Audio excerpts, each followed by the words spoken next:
दिसंबर को गांधीनगर में होने जा रहा है।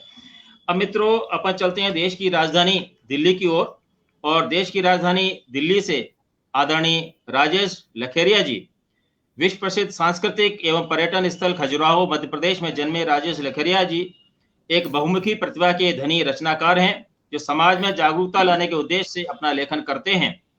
और इनके सृजन का मुख्य सरोकार अपने आसपास का सामाजिक परिवेश होता है। आप ही की पंक्तियों से मैं आपका स्वागत करता हूं। एक बार जरा हंसो तो जानूं कि तुमने मुझे है माफ किया। एक बार हंसो तो जानूं कि तुमने मुझे है माफ किया, और अपना दिल है साफ किया, और अपना दिल है साफ किया। आदरणीय राजेश लखेरिया जी, आपका स्वागत है। राजेश लखेरिया जी। बहुत बहुत धन्यवाद सर। बहुत बहुत धन्यवाद संचालक महोदय का। कार्यक्रम के अध्यक्ष परम आदरणीय नीरव जी को प्रणाम करता हूं। पटल पर उपस्थित सभी कविजनों को प्रणाम करता हूं। कार्यक्रम से जुड़े सभी श्रोताओं का आभार प्रकट करता हूं। समय की अपनी सीमा है, मैं सीधे अपने काव्य पाठ पे आता हूं, लेकिन काव्य पाठ को शुरू करने से पहले एक छोटी सी कहानी सुनाना चाहूंगा, जिससे कि सभी श्रोता डायरेक्ट कनेक्ट हो सके, उससे जुड़ सके। कहानी ये हो सर कि दाम्पत्य जीवन में आमतौर पर ये होता है कि पति पत्नी में नोकझोंक हो जाती है, मनमुटाव हो जाता है, तो पति नाराज होके अपने काम पे चले जाते हैं। फिर उन्हें दिन में ऑफिस जाके एहसास होता है कि कहीं ना कहीं गलती मेरी ही है, मुझे ऐसा नहीं बोलना चाहिए कि आखिर तुम दिन भर करते क्या हो।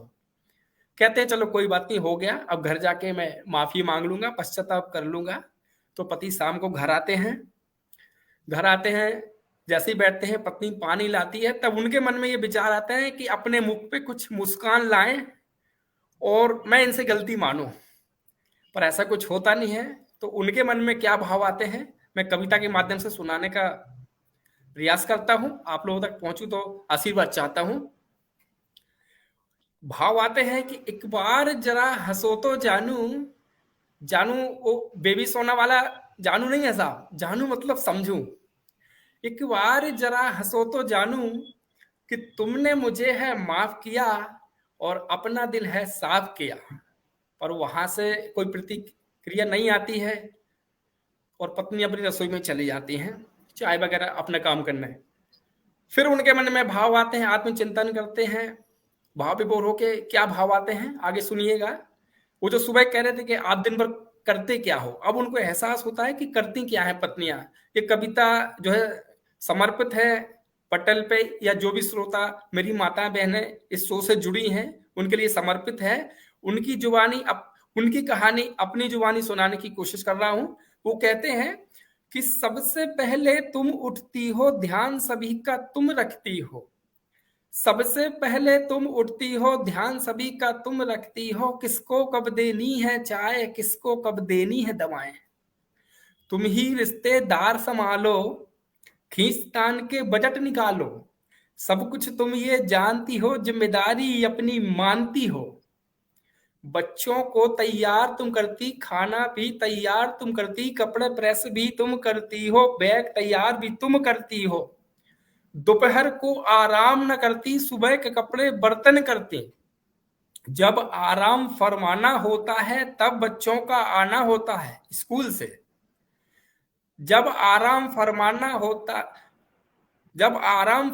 होता है तब बच्चों का आना होता है। फिर उन्हें तुम खाना दोगी, खुद छोड़ उन्हें सुला दोगी।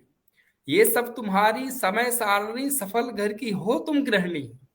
तुम ऐसे जिंदगी गुजारती हो और हमारा जीवन संवारती हो।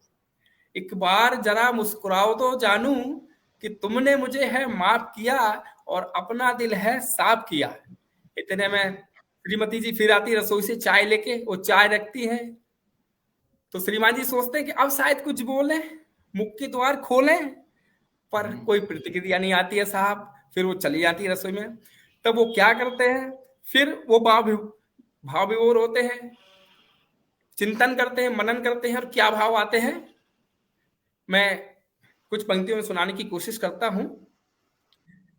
वो कहते हैं कि जब तक तुम ना आई थी मेरे जीवन में तन्हाई थी।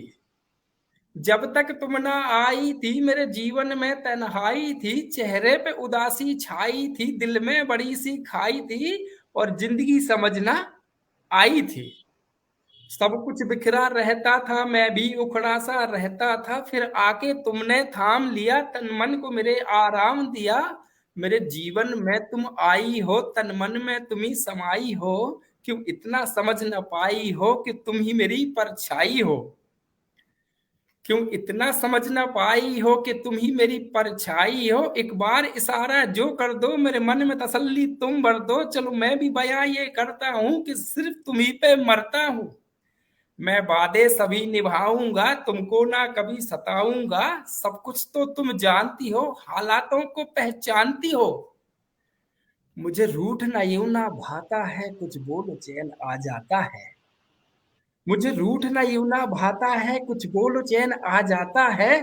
छोटी बातों पे ना बिगड़ेंगे, अब कभी न तुझसे झगड़ेंगे। बस इतना उपकार करो कि फिर मुझसे तुम प्यार करो। अध्यक्ष महोदय की अनुमति चाहूंगा, अगर मेरे पास समय है तो 2 पंक्तियां नौजवान पीढ़ी के लिए। ठीक है, स्वागत है, सुनाइए सुनाइए। हाँ, नौजवान पीढ़ी के लिए 2 पंक्तियां। आशा करता हूं कि समझेंगे इस बात को कि ना दिन में चैन ना रात को सुकून होता है। ना दिन में चैन ना रात को सुकून होता है। मोहब्बत में 2 दिलों में बड़ा जुनून होता है। ना दिन में चैन ना रात को सुकून होता है। मोहब्बत में 2 दिलों में बड़ा जुनून होता है। पर क्या फायदा ऐसी मोहब्बत से राजेश, पर क्या फायदा ऐसी मोहब्बत से राजेश, जिसमें 35-35 टुकड़ों में खून होता है। बहुत बहुत धन्यवाद, बहुत बहुत आभार, बहुत बहुत धन्यवाद। धन्यवाद राजेश लखेरिया जी। बहुत ही भावपूर्ण रचना आपने अंत में बहुत ही भावपूर्ण शब्द कहे, अर्थपूर्ण भावपूर्ण। आपका बहुत बहुत धन्यवाद।